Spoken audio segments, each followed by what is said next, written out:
Doesn't it feel like Father's Day is the redheaded stepchild of holidays? Well, I blame the Berenstain Bears. This is Podcast New York. What's up, Dueling Decades? This is Wax. Peace to all you guys, and thanks for having me on the show. Will it be the 90s or the 80s?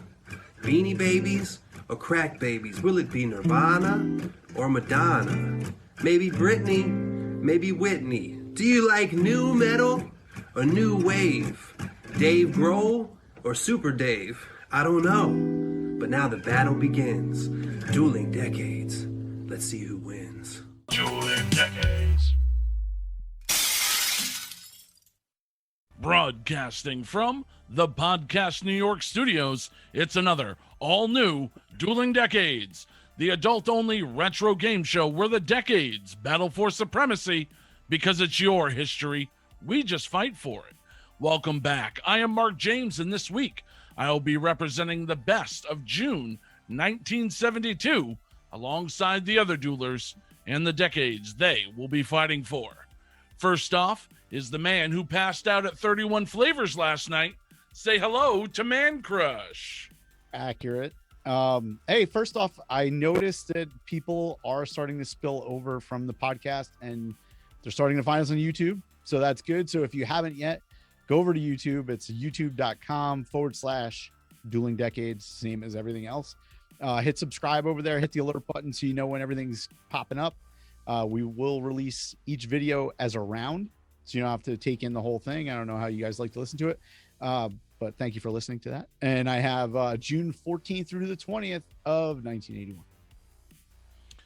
Also joining us on the panel and serving up a generous helping of teen angst and TCBY is the Professor, Drew Zakmin. What's up, guys? I am repping the 90s. I have June 14th through the 20th of the year of our Lord, 1992. And as always here on the show, we need somebody to adjudicate all of this awesomeness. So back by listener request, you know him as the brazen badass from Beantown and the host of the Selling Out Show. All rise for Judge Dave Schultz. Woo! Hey guys, glad to be back. I'm glad that one listener requested me. And Mancrush did point out that you're on YouTube now, and more people should check out the YouTube since I'm very dapper this evening. I'm doing my best. You are. You look very nice. I like it. Do you have really short shorts on too? I have no shorts on whatsoever. Perfect. Because neither did Tom thong. Selleck. Yeah, just something little dental floss right up my crack. That's all I need, bro. I like it. Do you? It's a good mental image. Just don't stand up. Okay, everybody, just stick to the podcast version then, the audio version. Ladies and gentlemen, the following contest will be held under Dueling Decades rules. The judges' coin flip shall decide who picks first out of the 5 Dueling Decades categories: movies, television, music, news, and hut products. A judge's ruling will determine who wins each round, allowing the victor to choose the next available category. The first 3 rounds are worth 1 point each, with rounds 4 and 5 worth 2 points apiece. And in the event of a tie after all 5 rounds, we'll go to a final wild card round. Remember, duelers, to review the show, listen, subscribe, and play along at home. It's time for more Dueling Decades.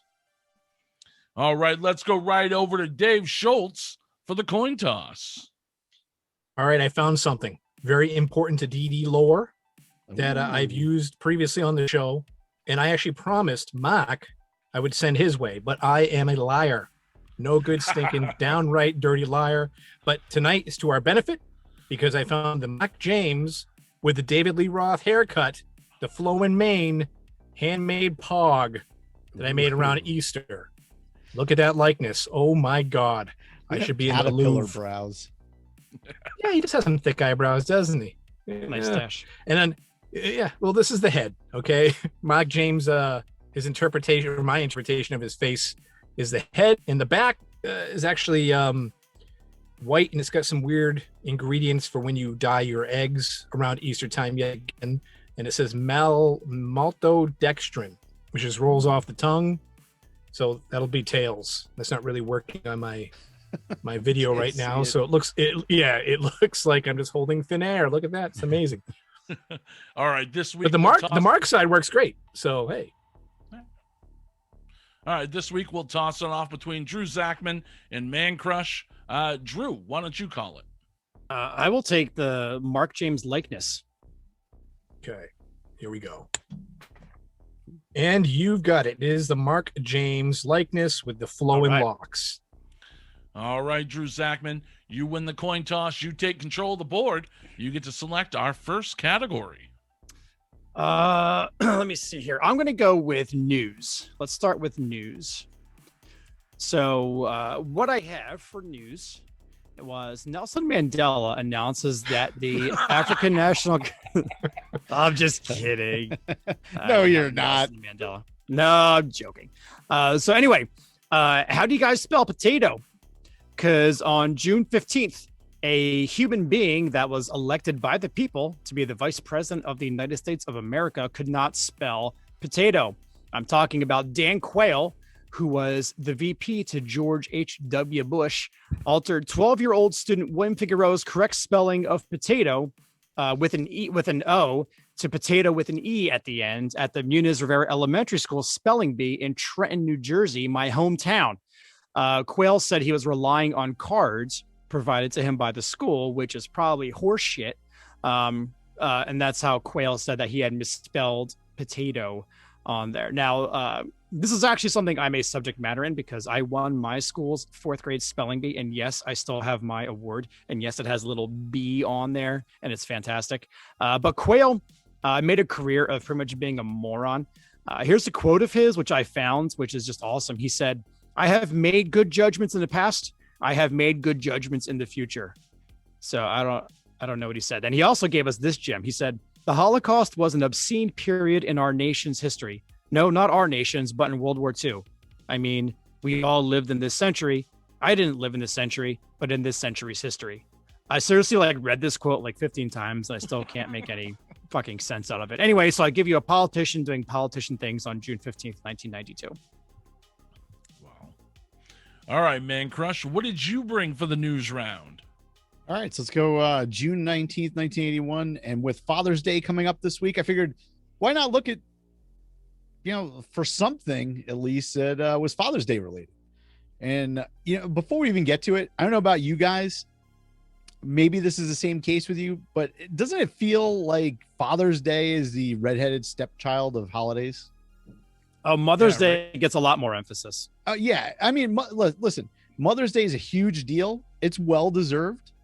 However, I always felt like us dads, we don't get nearly as much attention when it comes to Father's Day. And so that's why I was kind of looking for Father's Day gift ideas. And I kept seeing the same shit over and over. And I found this article and I was like, this shit sums it up. And maybe it's because, I don't know, because Mother's Day is almost a full month before us that our kids just don't give a shit anymore. By the time it gets to June, I don't know. What do you guys think? Am I the only one that experiences this? Well, I blame the Berenstain Bears. If you've ever read the Berenstain Bears, Papa Bear is a complete jackass. And I feel like that he gets painted in the wrong light, which paints fathers in general, I think, in a bad light. So I blame the Berenstain Bears. Yeah, he's a real son of a bitch. This article right here, like I said, it kind of sums up my feeling, and it talks about a gift that I feel like all of us probably received at one time or another. So it was very fitting. And the title of this article is, "If you must give dad one Sunday, consider what it says about him." And it's by Andy Smith of the Garnet News Service. So this was in all the newspapers. And I'll skip part of this article. I'll give you a portion though. So it starts out like this: Father's Day approaches, and with it the old question of what to get dad. A new Mercedes? Dad hates foreign cars. A 19-year-old hot blonde? Mom might not understand. A hot tub? He's already got one. Well then, how about a nice tie? Perfect. Yes. It's time for the ritual of giving the tie, which goes something like this. Dad, seeing box. Gosh, what could this possibly be? Gift giver. Oh, just open it. Dad. Oh gosh, it's a tie. Just what I wanted. Thank you, etc., etc.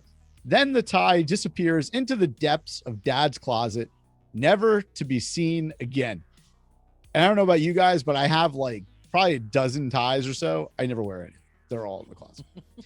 And the article goes on to say, at least golf balls can make a satisfying splash before disappearing. Just why do men wear ties anyway? They're uncomfortable. They serve absolutely no useful function, and they are perfectly placed to catch anything a man might happen to spill in the general direction of their torso, which is all true.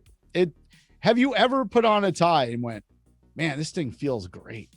This is the best thing ever. Like, I don't understand how people can wear tie. Maybe it's because I don't want to speak. Drew's kind of slender, but we all have pretty large necks. Like maybe it's that, but even the skinny guys I know hate wearing fucking ties. So I don't get it. So they go through all the history of ties and about these books and the secrets of success, blah, blah, blah. I'll just bring out a couple points from this. It says from this book, Secrets of Success, where I guess there's chapters about ties. It says, never wear a bow tie to the office. They don't say why, just don't do it. Never wear ties with flashy colors, dizzying patterns, or large pictures. So you have that one. And that means wide red ties with a hand-painted palm tree extending from the throat to the navel. That's probably out. So are ties with naked women on them tasteful? No, do not wear them. True, they are great party ties, but they are not power ties. This guy goes on and on. This is a long-ass article. But last thing he says here, my advice is to do dad a big favor and get him something he can really use for Father's Day, like a bottle of booze or that hot 19-year-old blonde, but not a tie. And I couldn't agree more.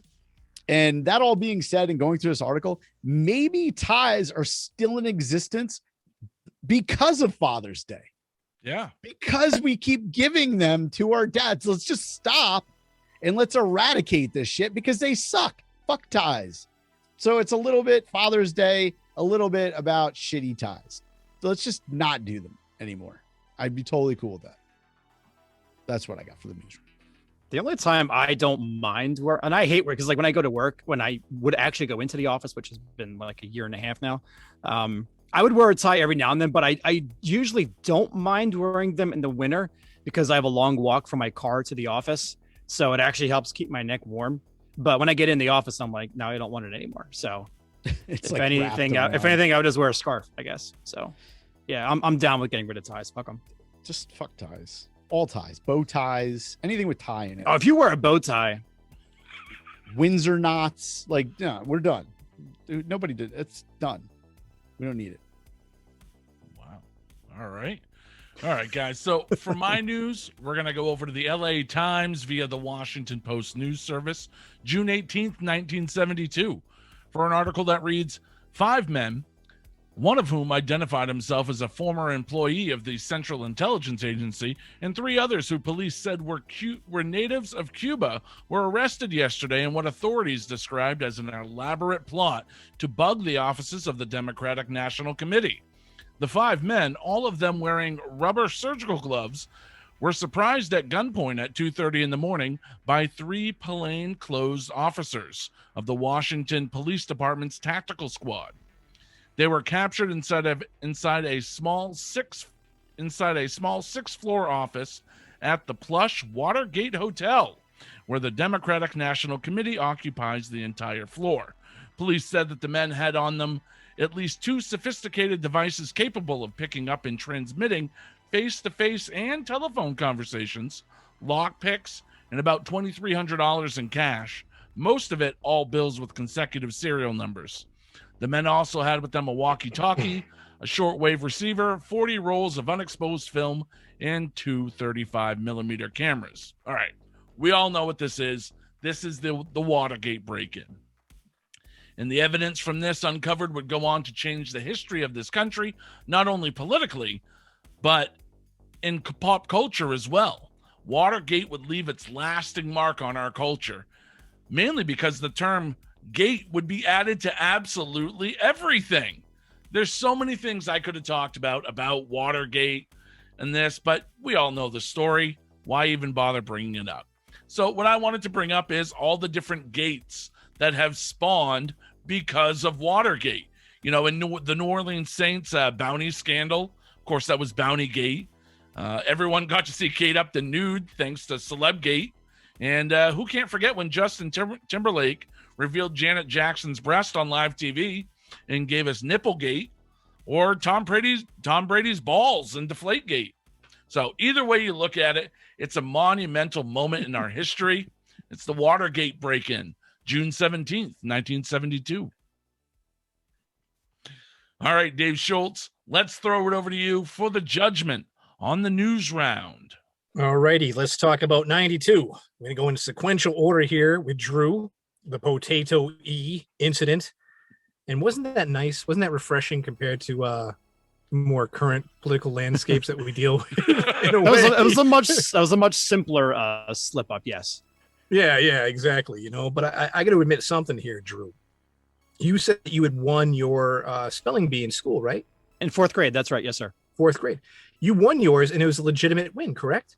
That's right. See, I won mine too, but I cheated. Oh. And I want to tell you how I cheated. Spelling gate. Cow. This is yeah. The final word that we had to spell was physical. And when my teacher called on me, I did one of those, and I looked up.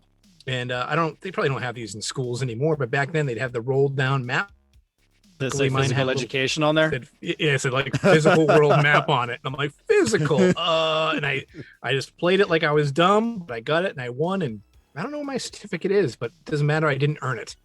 Still, that whole Potato E thing was huge. That was quite the headline grabber back in 92.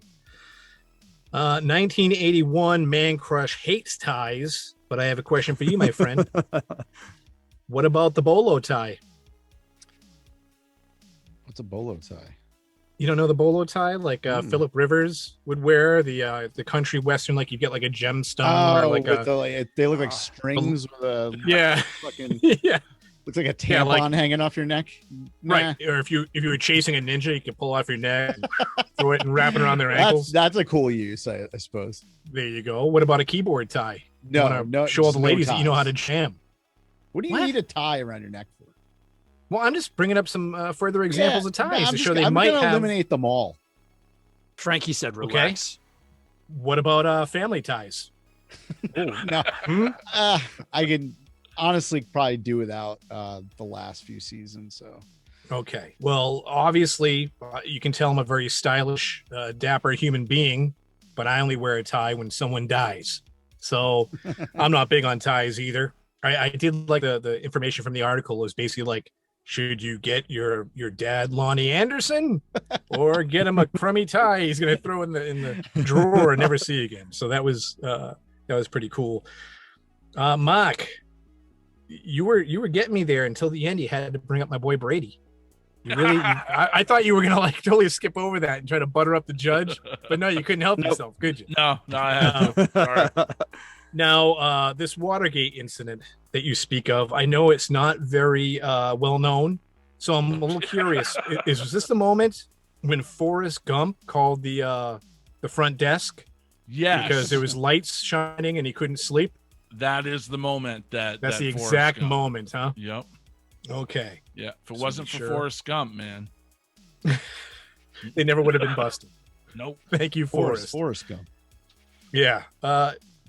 These are all great choices. They were all presented very, very well. I am going to say, though, despite the fact that Mark hit me where it hurts in my soft balls, talking about my boy Brady, that's just such a huge event. And like you said, everything now is a gate because of it. I mean, it's inspired. Everything has to be a gate, right? Yeah. But still, that was just a huge event in American history. Like, so, what would we call things if it happened at the Holiday Inn? Like, thank God it was at the Watergate, you know? It's true. Yeah, okay. You just continue to lose points with me, though, Mark. You know what I mean? Like, what the hell does that have to do the holiday in? But no, Mark, you win. So congratulations, you get the first points on the board. And he didn't even bring up Spygate. No, I left a few out. I was hoping you guys would chime in with some of your. They have a lot of gates in New England. Hey, I was trying to win the round, man. I didn't say a damn thing. Clearly, that didn't work. Well, maybe that's something that people watching along on YouTube can be down in the comments. Tell us what your favorite gate is.